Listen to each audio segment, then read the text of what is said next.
Assalamualaikum warahmatullahi wabarakatuh. Sampurasun.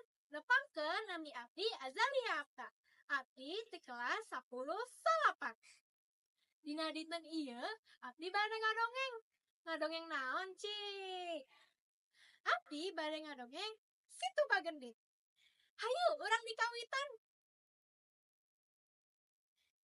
Baheula di hiji lembur di wewengkon Garut, aya hiji randa ngaranna teh Nyi Endit. Nyi Endit teh hacida beungharna, tapi hacida korekna jeung sombongna. Anjeunna teh henteu resepna bantosan batur. Sanajan loba jalma miskin anu butuh pitulung. Dina hiji mangsa datang hiji aki-aki anu geus kolot pisan. Anjeunna teh minta sakedik dahareun ka Nyi Endit. Kusabab anjeunna teh lapar. Nanging Nyi Endit tetep ngajauhan sarta nyarekan eta aki-aki. Jik Endit, ulah ngaluh mah kuring. Ceuk Nyi Endit bari ngusir eta aki-aki. Eta aki-aki teh teu ngabales naon. Tapi ajeuna ngucapkeun hiji kalimat anu aneh. Manganja Nyi, Bapak aya waktu di mana Nyi Endit ngarasa akibat tidak kalakuan sorangan. Cek eta aki-aki.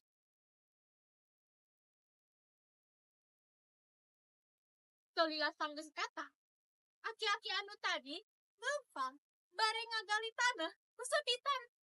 Ngagedean liang dina tengah leuweung.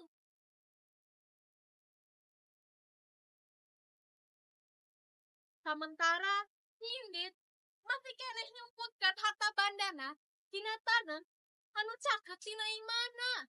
Sanajan loba anu butuh pitulung. Isukna teu diduga-duga aya cai anu kaluar tina eta liang. Cai anu kaluar teh laju ngagedean. Lembur teh kakeup ku cai. Sarta sakabeh sepat katut imahna Nyi Endit kakepung ku caah. Lembur anu asalna teh subur. Jadi situ anu kiwari disebut Situ Bagendit. Kacaritapkeun kieu Nyi Endit teh kakeup ku cai sarta anjeunna leunggit dina eta situ.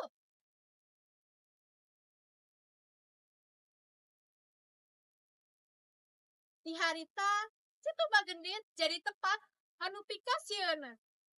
Tapi harita ieu teh bingung oleh hikmah. Carita ieu ngajarkan ulah jadi jalma anu sombong. Sarta urang teh kudu ngabantosan sasama.